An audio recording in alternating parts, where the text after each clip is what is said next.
3 अप्रैल की रात रूसी ड्रोन के झुंड ने यूक्रेन के उत्तर पूर्व में खार्किव पर हमला किया। रूस के पूर्ण पैमाने पर आक्रमण की शुरुआत के बाद से देश के दूसरे सबसे बड़े शहर को लगभग लगातार निशाना बनाया गया है। लेकिन यह समय सामान्य से भी बदतर था, क्योंकि जब बचावकर्मी घटनास्थल पर पहुंचे तो दूसरी बार हमला हुआ। उनमें से 3 की मौत हो गई। अगले शुक्रवार को यह फिर से हुआ जब रूसी मिसाइलों ने यूक्रेन के दक्षिण पूर्व में एक प्रमुख शहर जापोरिज्जिया पर हमला किया।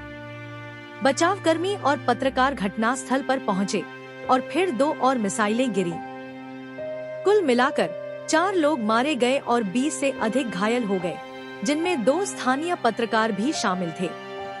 खार्किव और जापोरिज्जिया दोनों हमलों में डबल टैप नामक तकनीक का इस्तेमाल किया गया, जब एक प्रारंभिक हवाई हमले के बाद दूसरा हमला होता है, जिसमें घायलों की मदद करने की कोशिश कर रहे बचावकर्मियों की मौत हो जाती है। रूस पहले भी इस तरह का दोहरा हमला कर चुका है।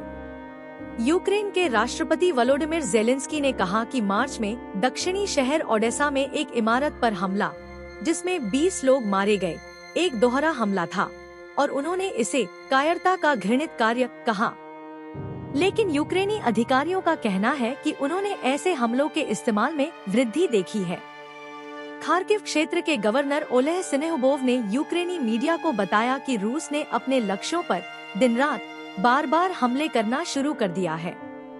उन्होंने कहा, कब्जाधारी नागरिक बचाव कर्मियों और अन्य कार्यकर्ताओं पर हमला करने के लिए डबल टैप की रणनीति का उपयोग कर रहे हैं, जो घटनास्थल पर सबसे पहले पहुंचते हैं।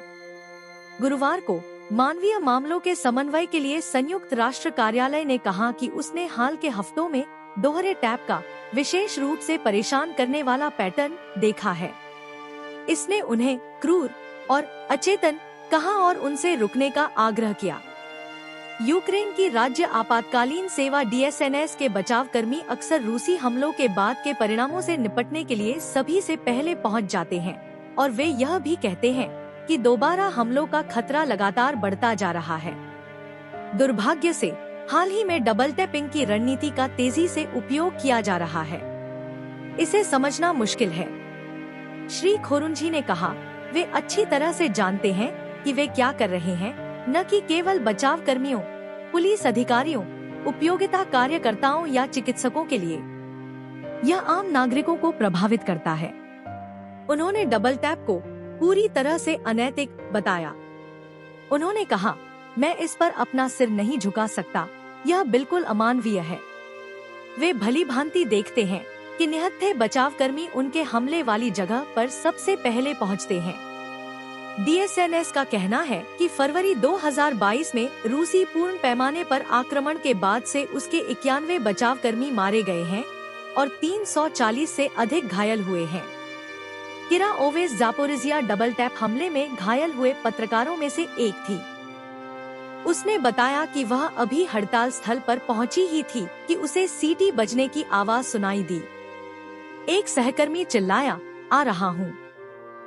जमीन पर वह झुक गई और उसने एक जोरदार विस्फोट सुना।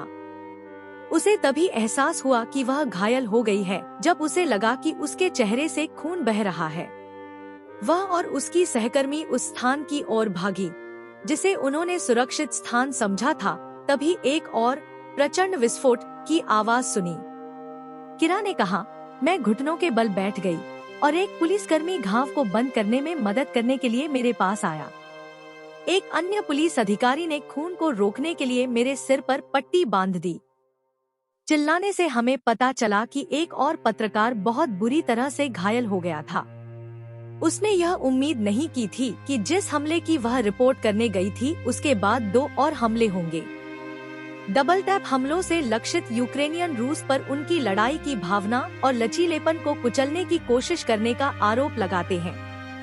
उन्हें यह भी चिंता है कि आग की चपेट में आने के डर से कोई भी दवा या आपातकालीन कर्मचारी उनके बचाव में आने का जोखिम उठाने के लिए तैयार नहीं होगा। लेकिन रूस की रणनीति के अन्य व्यावहारिक कारण भी हैं। कॉन्फ्लिक्ट स्टडीज रिसर्च के निदेशक कीर गाइल्स कहते हैं, यदि आप अंतर्राष्ट्रीय मानवीय कानून और यहाँ तक कि आम तौर पर स्वीकृत मानवीय मानदंडों की सदस्यता लेने का कोई दिखावा छोड़ देते हैं, तो डबल टैप हमलों के लिए एक ठोस सैन्य तर्क है, क्योंकि आप हाई प्रोफाइल लक्ष्यों को निशाना बनाते हैं। सेंटर, एक ब्रिटिश थिंक टैंक। चिकित्सा, आपातकालीन कर्मियों और अग्निशमन कर्मचारियों जैसे प्रथम प्रतिक्रियाकर्ताओं की सीमित आपूर्ति है और उन्हें प्रतिस्थापित करना मुश्किल है।